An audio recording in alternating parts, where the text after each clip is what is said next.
I'm Brian McGuire, President and CEO of AED, and it's my pleasure to be here with one of our past chairs, Ron Barlet. Ron, welcome. Why don't you remind all of our viewers a little bit about Bejac and your dealership and some of the lines you carry? Oh, absolutely. Yeah. Good morning, Brian, and thank you for the invite this morning. Yeah, Bejac Corporation is a about 38-year-old company now that had roots as a contracting company. And I took the company over and turned it into a rental company back in 1985. And, we've evolved into what looks like a traditional AED house with, we're in 5 states now in the West. Major lines include Liebherr, Link Belt, Tiger Cat, and several others. And, we're kind of focused on niche markets, which is maybe a little bit different than some of my AED comrades. But we're, today we look like a very traditional AED, what I would say a very traditional AED house. And Ron, share with us a little bit about your involvement with the association, and more importantly, the value you get from being an active member at AED. Yeah, I would rewind just a little bit, Brian, about 25 years ago when we started looking for lines to carry. My first inclination was to join AED and to be able to make some connections with different manufacturers that we were interested in. And, I went to my first summit and, I realized at that time, if we were going to be in the equipment distribution business, that we needed to be involved in AED. Anybody was there kind of thing. And so, that started really from there. And, we attended probably from that point forward back in the 90s, every year to summit and started taking some of the seminars. I can remember personally going to classes like rental and learning really the best practices in some of those areas. And then I think after fast forwarding after 2007 and 2008, I kind of felt like I needed everything I possibly could put my hands on to ensure the success and future of our business. And shortly thereafter, I think because I was always maybe involved, I was asked to join, the board in a local director position.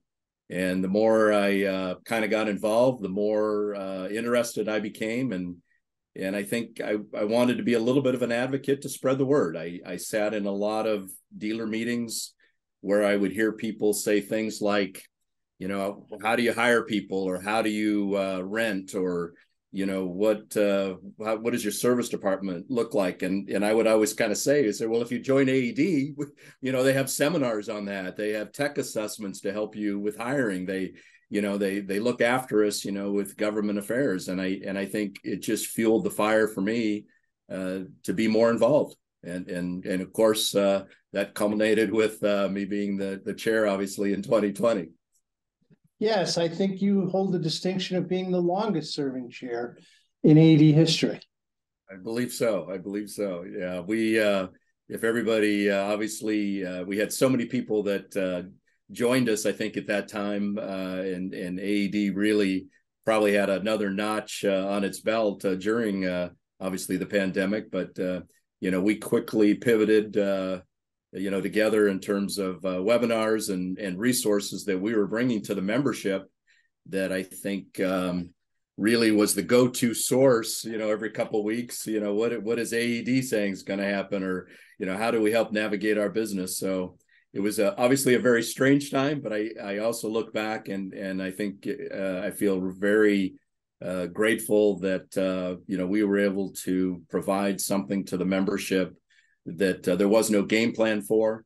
And I think we were very successful doing so. So, Ron, let's shift gears a little bit. Tell us a little bit on what the market's doing in the equipment business that you see. I mean, how do you see 2023 playing out? And if you look into your crystal ball, how do you think things will go this year? Yeah, I think that's probably the $1 million question. there's so many dynamics that are still in play that I don't think even the best economists can, really tell us what the road looks like. The supply chain has some improvements, but to me, it's the choke points in the supply chain seem to keep moving into different spots. It's kind of like the kink in the hose. I get the one kink out, I get the next kink. So I don't really see a good solution to the supply chain yet. We're still having a lot of problems in a lot of different areas. It just seems to move into different spots. So I think the members are still going to be challenged in 23 and probably into 24 with supply chain disruptions. We also have this other dynamic in play on the other side, where by middle of this, this decade, alternate fuels are very hot topic, whether it's hydrogen, whether it's synthetic fuels, whether it's electric. So I think you have a lot of members and manufacturers trying to figure out what that path is going to look like and how do I build my infrastructure to support it. Obviously we've got, debt ceilings and, war in Ukraine and we have quite a few unprecedented dynamics going on that make it, very tough to know exactly what the road looks like. Will it be straight? I don't believe so.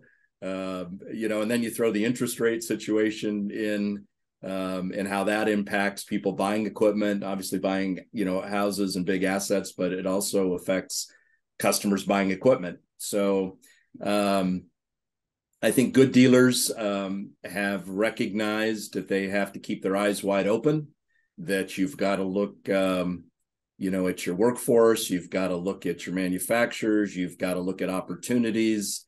You've got to ensure that you're very communicative with your customers. And I think good dealers are recognizing we got to pull all the stops out right now. And we have to stay on top of our game. You simply cannot be complacent at this moment in time. Bejac is a contributor both to the AED Foundation's annual campaign, which is going on right now, but you're also supporters of Vision 2025.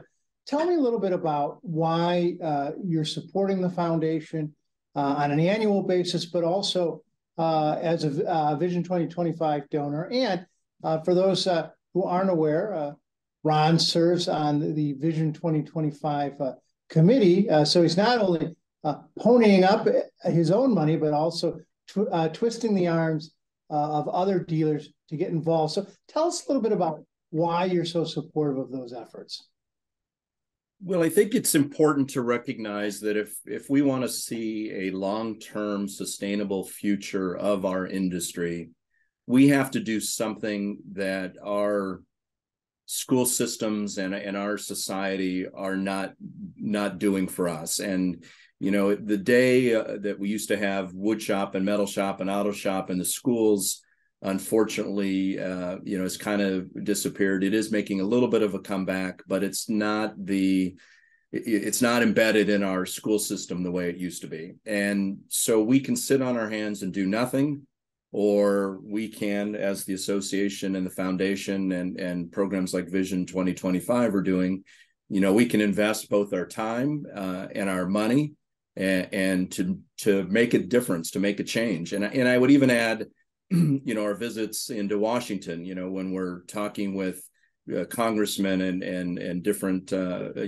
people up on the Hill about the challenges that we have in our workforce. So, I think it's a combination of everything, but I think the foundation is laser focused on our industry. They're laser focused on, how do we train people? How do we educate people? How do we do ongoing education? How do we assess new technicians that we're hiring? And then you bring a program like Vision 2025 that says, look, we know we have a multi-billion shortage of opportunity that our dealerships can recognize because we simply don't have the people to do the work. So we can invest the money and accredit, 100 schools to add 10,000 technicians to the pipeline. And, we can be aggressive about doing something. And I think the day and age of expecting others, and I don't want to throw the government under the bus, because the government does do a lot of great things. But, we can sit on our hands and do nothing, or we can, as an association and individuals, we can invest our time, we can invest our money, we can support the association and the foundation, and we can make a difference in some of these areas. And I think just getting the awareness gets that freight train, that heavy freight train moving. I'm pretty excited about it. And I think that as I talk to a lot of members and I see the results that we've achieved, we're moving that freight train, and that's pretty darn exciting. Well, Ron, I do notice you talk more about trains since you started selling the switcher. And I'm sure you would share with other dealers the advantages of carrying that product at some point. Sure. But tell us, you brought up public policy, and why are you active in the public policy front of the association? We'll be having in October. We'll have our next fly-in, our DC public policy conference. But you've hosted fundraisers. You've hosted, opened your facilities to members of Congress.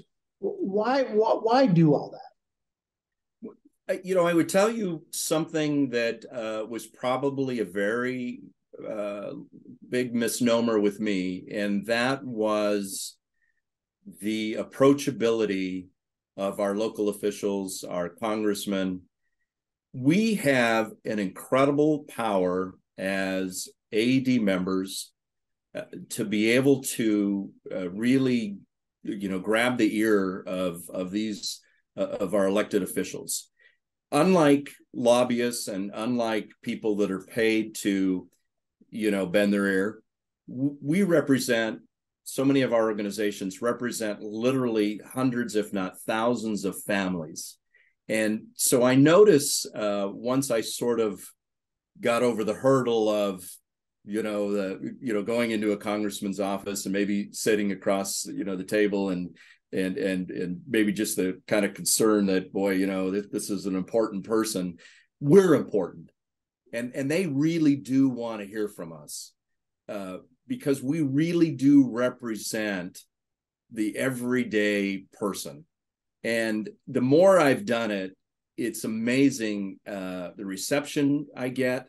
I think the reception all of us get. And because we do really represent direct communication with families, with people that we hire, and they want to hear from us. I think it gets old for them, quite frankly, to hear from paid lobbyists, right? When they're hearing from me or my comrades, we're representing real people, real families, kids, and their children that have challenges with education and so on. And it's a really amazing to me how easy it is and how receptive they are. And again, I don't think I'm unique, but I literally get cards from congressional members that I have visited. I got one from a lovely Congresswoman, Virginia Fox, the other day on my birthday, just a handwritten card thanking me for the support and thanking me for, being a voice, for our organization and also for my dealership. That's how the relationship is so much easier, friendlier than people realize. And we can make a difference. I think bottom line, we can make a difference, and we have made a difference. You look at so many of the policies that AED has been involved with, the dealers made the difference because the senators and the congressmen listened to us, and our challenges were real. And, I think that for everybody out there that might be listening, go see your congressman, go see your state assembly person. They will listen, and you absolutely can make a difference. It's easy. It's real easy. Now, what would your advice be to a dealer who might be looking at joining AED or leaving AED? So let's attack it from both ends. What would you say to that dealer principal? Well, let me start with the leaving. I would be surprised. I mean, I look at AED sort of as the dealer handbook resource guide.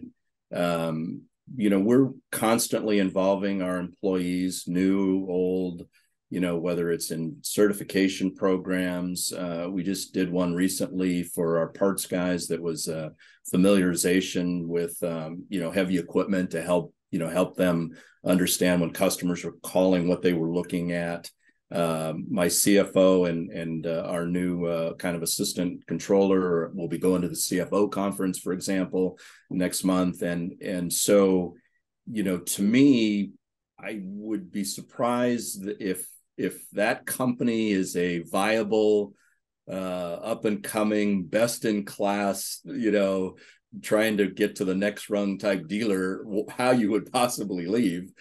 Because again, I do look at it as the dealer guidebook, in terms of what AED has to offer. For new dealers, I would say, if you're not involved, I would be very shocked that you didn't attend a couple of events, our summit, maybe a couple of conferences, and I would be very shocked that you wouldn't be hooked. The benefit not only from the relevant education that applies 100% to our businesses, along with the networking aspect. I think it's incredible when you're sitting next to somebody from the East Coast or Southeast or North or wherever it happens to be, and you find out they carry a brand that you carry or something very similar, and you're trading notes. I've created over the years just incredible relationships with dealers all over the country. And so that networking aspect combined with the relevant information that applies to improving our dealerships.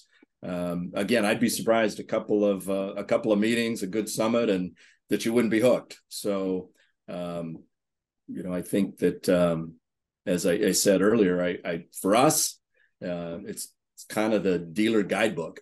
AED's our dealer guidebook, basically. So you brought up something interesting when you brought up the conferences.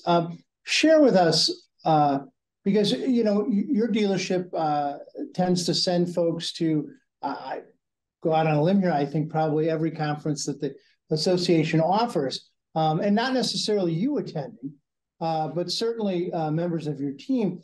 Now, what's the ROI that Bejac sees from attending those conferences? I think it's multifold.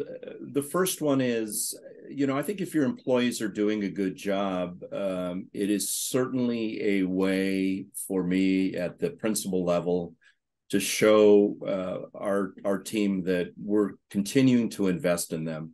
So, sending them out on the road, going to a conference where they're away from the office, they're away from the day-to-day, with the goal of kind of opening their mind a little bit to, what else is going on in the world. Let's not get mired in, just what we're doing every day, but let's be open-minded to what other things might be going on out there in our industry, and particularly in their segment, in the world, whether it's HR or finance or parts or rental. So I think it shows, first of all, the investment that and gratitude I think that we have for our employees to want to continue to invest in them. I think that's a big piece.